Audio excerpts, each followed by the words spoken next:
Aqui então, partindo direto para o Revit, quando você abre um Revit, normalmente você vai ter essa tela. Ela deixa você escolher algum trabalho que você já estava usando, ou então começar um novo e tal. No Revit, assim como no CAD, se a gente tem lá um arquivo base que você não configurou ainda, eu vou abrir aqui um modelo do CAD que eu não tenha configurado nunca. Ele vai vir assim, a gente não tem nenhuma camada, a gente não tem cota, a gente não tem, só tem as cotas básicas e os textos básicos. No Revit isso também funciona. Então aqui no CAD o que a gente faz normalmente é criar um arquivo que vai servir de base para a gente. Toda vez que a gente começar a desenhar, a gente vai usar esse arquivo. E nesse arquivo, muito provavelmente vocês já têm aí com todas as camadas, todas as cotas e todos os textos que vocês usam por aí. No Revit é a mesma coisa. Esse arquivo do Revit ele chega a ser até mais importante um pouco, porque a gente não tem como desenhar muita coisa no Revit. No Revit a gente pega coisas muito prontas, a gente pega blocos e vai inserindo. Por exemplo, se eu quiser desenhar no CAD um símbolo de corte, eu posso pegar um círculo, fazer um símbolo ali e colocar ele vai funcionar normalmente. Aqui no Revit não, aqui no Revit eu preciso de um bloco que seja um símbolo de corte.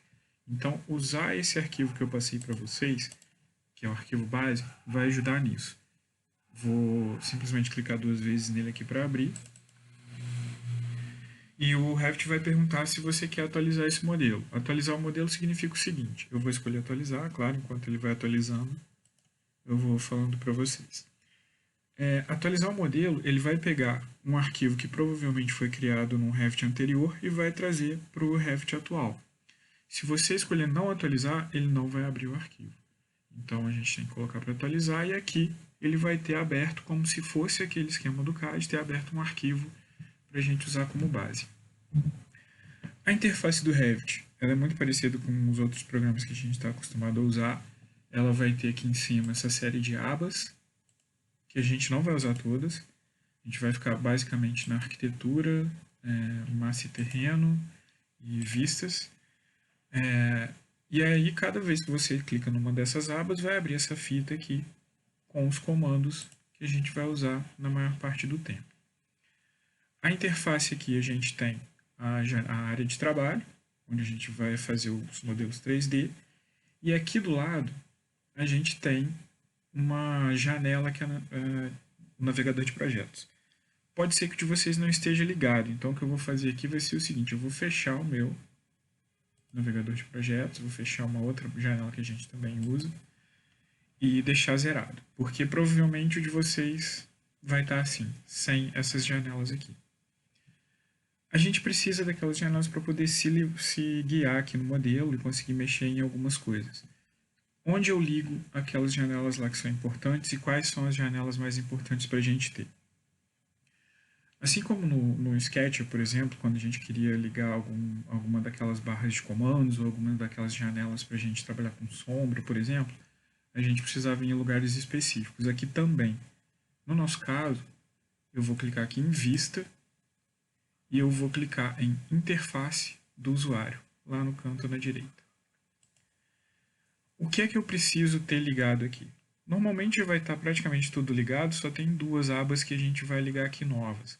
A primeira delas é o navegador de projetos, que é, na verdade, uma lista das câmeras que estão disponíveis para a gente visualizar o 3D que a gente vai fazer aqui.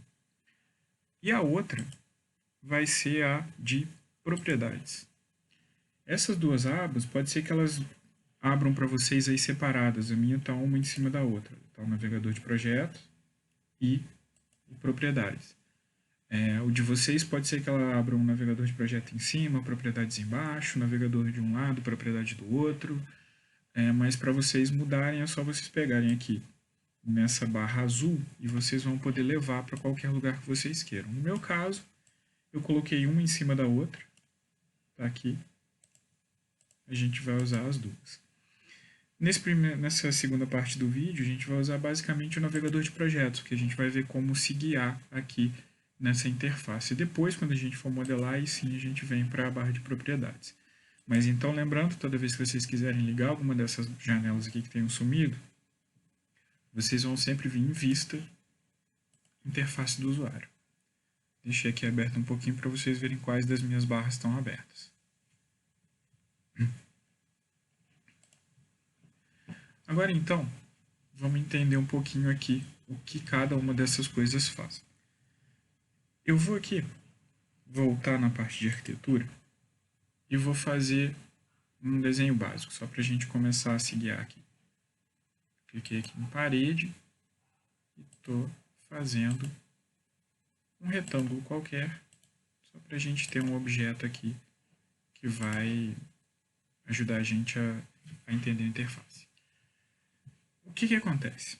No Sketch, por exemplo, ou no CAD, se a gente quer fazer algum projeto, e eu quero fazer aquilo que eu acabei de fazer lá no Revit, eu estou desenhando aqui linhas e figuras geométricas que eu entendo como sendo um conjunto de paredes. Mas o próprio Sketch não sabe que isso aqui é uma parede. Para ele, simplesmente são conjuntos de faces. Então eu estou desenhando coisas aqui. Se eu quero fazer uma janela, eu vou chegar aqui e vou fazer um buraco e vou abrir. Quero fazer uma porta, vou vir aqui, fazer um buraco e vou abrir. Só que o SketchUp não sabe que isso aqui é uma porta, o SketchUp não sabe que isso aqui é uma janela, o Sketch não sabe que isso aqui é uma parede. O que acontece no Revit é que ele consegue entender isso um pouco melhor. E por que ele consegue entender isso um pouco melhor? Porque quando a gente vai modelar as coisas aqui no Revit, a gente diz para ele o que é. Por exemplo, aqui. Quando eu vim aqui que eu queria uma parede, o que eu fiz? Eu vim aqui em arquitetura, cliquei em parede. Na hora que eu... Vou até deletar isso aqui. Na hora que eu cliquei aqui em parede, já tem aqui algumas informações. Não precisa se preocupar com isso agora, mas só para a gente saber que tem, por exemplo, a altura da parede. A gente tem aqui algumas formas de desenho e tal, depois a gente vai comentar um pouco mais sobre isso. Mas, por mais que eu esteja fazendo aqui um desenho que parece ser um desenho bidimensional, que parece ser uma planta baixa, ele não é. E aí, como é que eu sei que ele não é? Essa janela que a gente abriu aqui, esse navegador de projeto, como eu disse para vocês, ele é uma sequência de câmeras que deixam a gente ver esse objeto que eu acabei de criar aqui de formas diferentes. Aqui, ele está em negrito, escrito Level 1. Ou seja, eu estou olhando para esse 3D aqui a partir de uma câmera que me mostra a planta baixa do piso nível 1. Olha o que acontece se eu vier aqui no Vista 3D, então eu estou clicando aqui nesse maisinho para poder abrir as vistas 3D, e eu vou clicar 2 vezes nessa opção aqui. Ó. Ele pulou para o Sketch, não era para fazer isso. Vamos voltar. Ele estava aqui no Level 1, eu cliquei aqui 2 vezes no Vista 3D, ele pulou para uma vista 3D daquele objeto que a gente estava trabalhando lá. Então, na verdade, quando eu desenhei as paredes lá na planta baixa, ó, vou voltar em planta baixa e vou desenhar mais paredes. Parede. Estou simplesmente colocando parede aqui de qualquer jeito. Se eu for olhar no 3D, a parede já está pronta. E isso vale para tudo.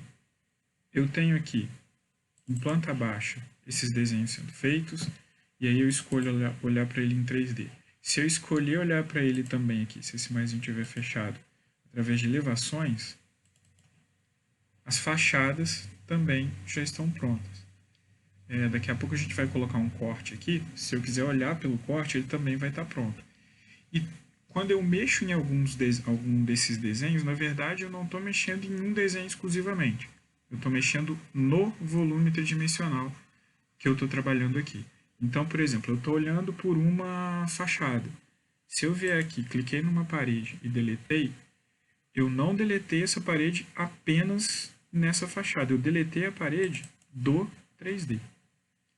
Então a gente tem que ter em mente isso. Essa é a grande diferença do Revit para os outros modelos.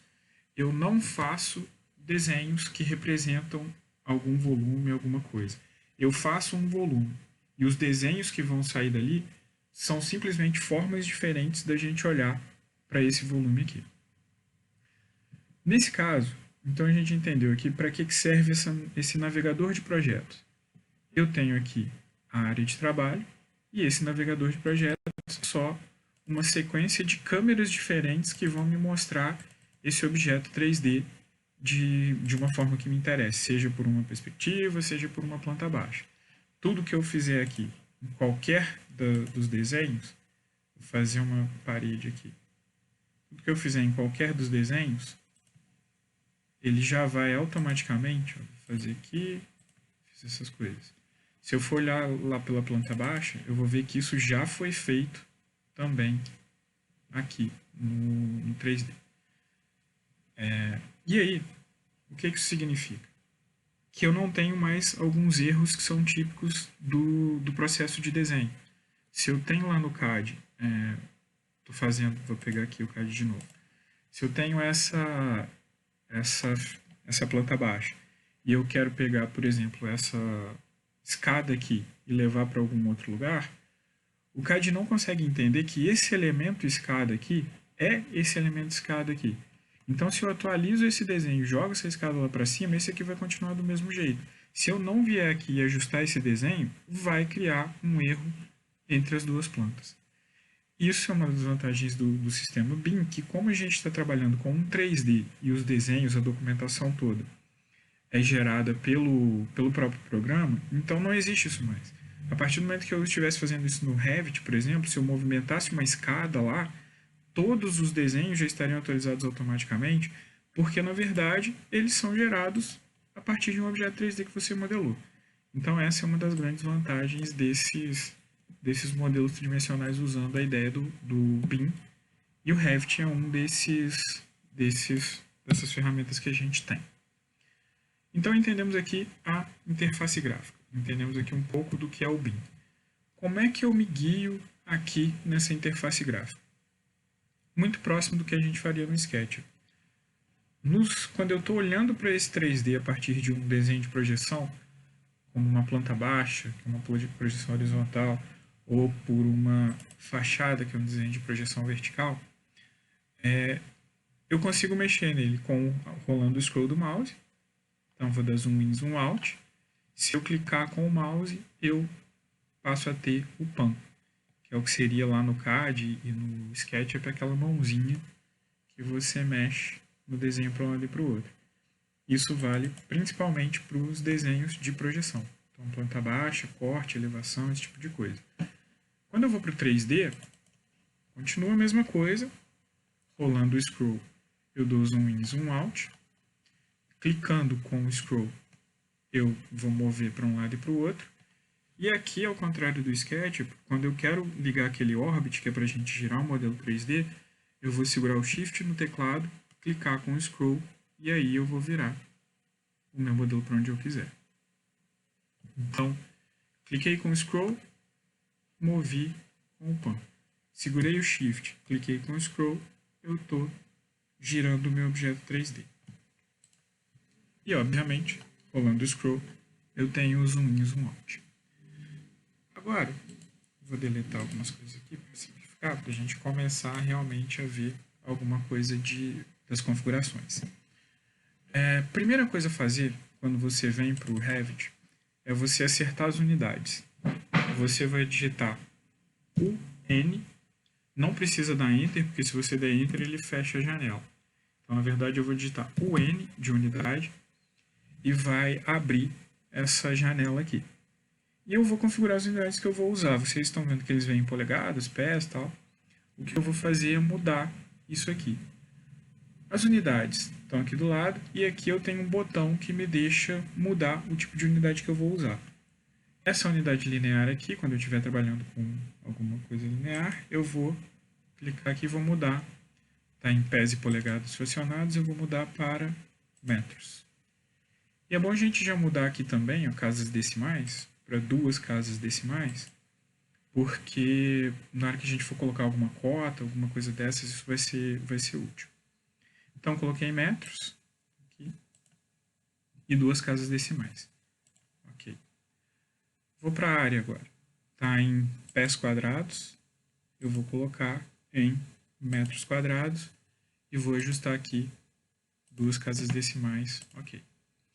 Volume está em pés cúbicos, eu vou colocar em metros cúbicos, já está aqui com 2 casas decimais. Ângulo já está em graus, tudo bem, é isso mesmo que a gente usa. Inclinação aqui, ele está por elevação, a gente vai colocar o último aqui, que é o percentual. E aí colocar 2 casas decimais também. A moeda não precisa mudar, porque a gente não vai trabalhar com moeda aqui. E a densidade de massa a gente também não vai trabalhar, mas já pode colocar aí com 1 kg por metro cúbico, que já vai ficar configurado. Caso a gente queira fazer alguma simulação depois, isso já estaria configurado também. Então, nessa janela eu acertei. Linear ficou em metros, área metros quadrados, volume ficou em metros cúbicos, ângulo em graus, inclinação percentual, moeda não mudou, densidade de massa ficou em quilograma por metro cúbico. A única coisa que falta ajustar é essa parte aqui embaixo, que está falando do agrupamento de símbolo ou dígitos decimais. Aqui está naquele formato americano, né, eles separam as milhares em vírgulas e os pontos decimais eles vão colocar com o ponto. Aqui a gente usa o contrário, a gente usa ponto, ponto e vírgula. E aí eu vou escolher essa segunda opção aqui, que é 1, 2, 3 ponto, 4, 5, 6 ponto, 7, 8, 9, vírgula, 0, 0. Agora sim, ok, tudo configurado.